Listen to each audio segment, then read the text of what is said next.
I'm back. So I've kind of been going through it for a minute. But I am on the mend now. So here's what had happened. What no. Here here's the thing. While I've been gone, um, I broke my foot and a whole bunch of other shit happened. So I broke my foot rearranging furniture, and that was literally the tamest thing that occurred. I've also been putting way more hours in at work because, as y'all know, the Kia Soul boys, they got me. So I had to buy a car. And it is an old lady car. And I suppose that's fitting because last week I went to motherfucking bingo. Literally this is the first time I've ever played bingo in my entire adult life. And I won $43. So there you go. So yeah, what the fuck is happening to my ass? Not quite sure. Anyway, um, so, oh, also, last week, the funniest thing I heard all last week was my boss referred to menopause as cougar puberty. And she heard it on TikTok, but I'm not kidding you. It was the funniest thing I heard all week, and I'm using it now. So what have I been watching? Oh, I'm so fucking glad y'all asked. I think the last time I checked in with y'all, Jax Taylor still had a job. Anyway, once he didn't, with my broken ass foot, I binged me some Bravo. Also, shout out to everybody at Nowtify Studios, Showmance. Find them. They're under Nowtify on YouTube, but I think they're under Showmance on other platforms. I joined their Patreon, which is free. Y'all should do it. They kept me apprised of all Bravo things. So yeah, Natalie, Courtney, and Mike slash Mark when he's fed up with the motherfucker. Shout out to them, and they have special guest star Shane, who's covering, helping them cover Salt Lake City because Mike does not fuck with that. Like, mwah. I think that Shane might be my spirit animal, and I was really pretty sprung on Mike already. But they're great. And also the Ben and Ronnie over at Watch What Crappens. That's how I had kept apprised of all the Bravo doings. And then I ended up, because of Ben and Ronnie, because I'm listening to Miami, even though I've never watched Miami. They had me watching Miami and OC, which I also, the last time I watched OC, Joe was still on the show, if that gives you any indication. So anyway, so yeah, I did that. And now that Salt Lake City has started, so I have Bravo thoughts. So we're going to start with that. Here are my Bravo thoughts. And I want to keep in mind that, like, again, OC in Miami, I did not watch before. Salt Lake City, yeah, I've been in on since the beginning. So I don't care what y'all say. I like Stephanie. Come on, let's go. Yell at me. Um, and Alexia and Marisol are just fucking mean girls. Gertie and Kiki are the entire heart and funny of the fucking show. And Julia, she gotta go. Who was that had the meltdown? Adriana? I can't remember her name. I'm sorry. She's a hot mess, but at least she's entertaining. I think it's time for Marisol and Alexia and Lisa to maybe pass the torch. But please, let's keep Larsa because I am only a woman. And my goodness. All right. I know from, like living in the world that Tamra bad. But she is wildly entertaining, whip fucking smart, and I think she's fucking hilarious. She cracks me up. Her delusions crack me up. And now I don't know anything about Heather Dubrow's history on the show, but I hear she's referred to as fancy pants and I guess snobbish or whatever. But she is a fellow trans mama bear, and I cannot imagine navigating that shit in the public eye. She's also a good trans mama bear. It's not enough just to be one, for me anyway. Um, she's a good one.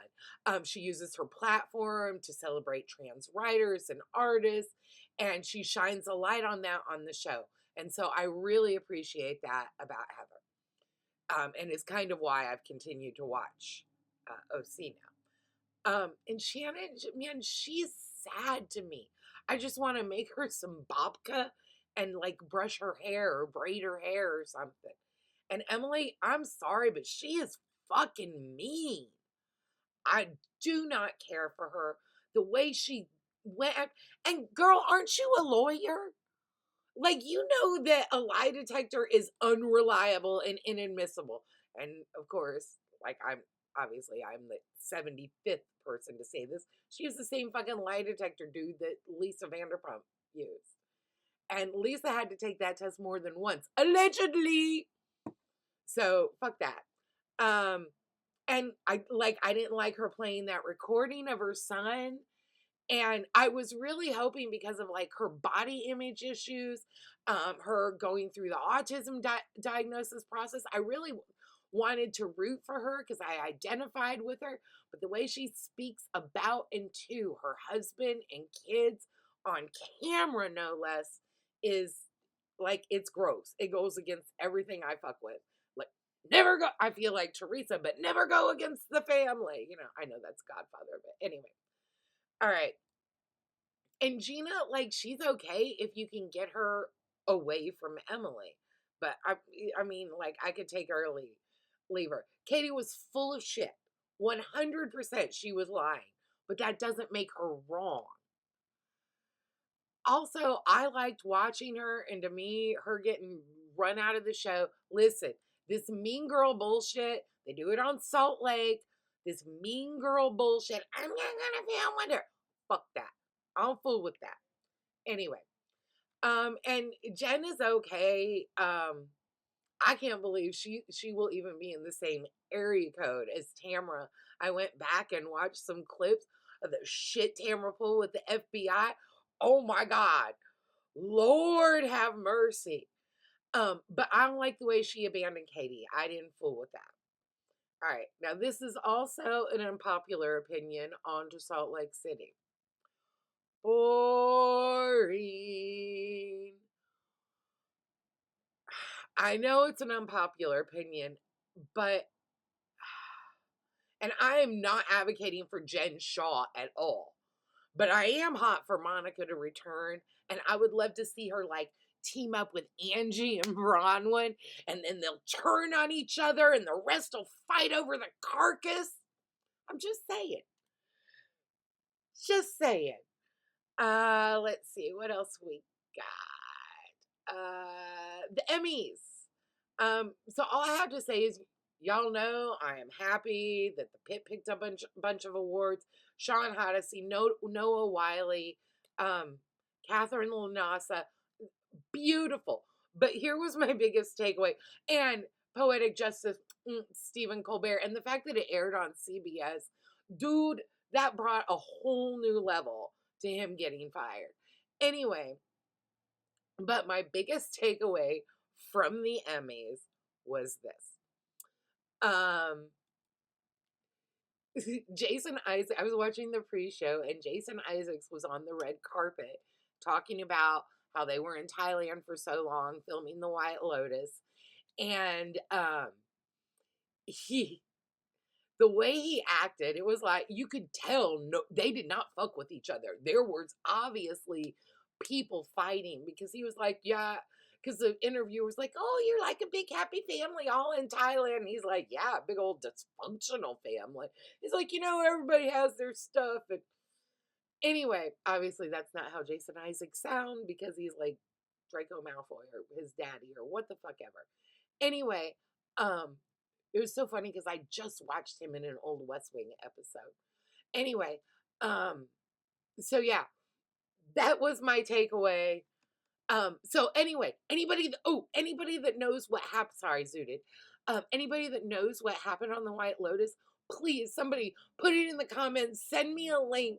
I want to know. I got to know. I need the tea, please. Let's see. And of course, I'm watching Love Island Games. I'm thoroughly enjoying it. I like how much they kind of break the fourth wall and they really talk about money and strategy. But also, justice for Solene and Mert. They were so sweet. But again, I didn't fucking vote for him. So, there you go. That's why they're going home.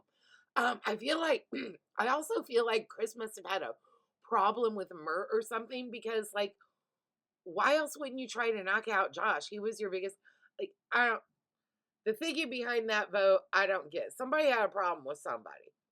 Or maybe the producers had a problem with one of them and they were like, get these motherfuckers out of it. Who knows? But I want to know. All right. John Oliver. So last night was all about the Jimmy Kimmel shit, which, like, stop the world. I want to get off. Anyway, and it was great. It was wonderful. I laughed. But what y'all need to, like, literally pause my video. No, don't pause it. Well, before you do, like and subscribe. I don't know why. I have 25 subscribers, but thank y'all for still subscribing.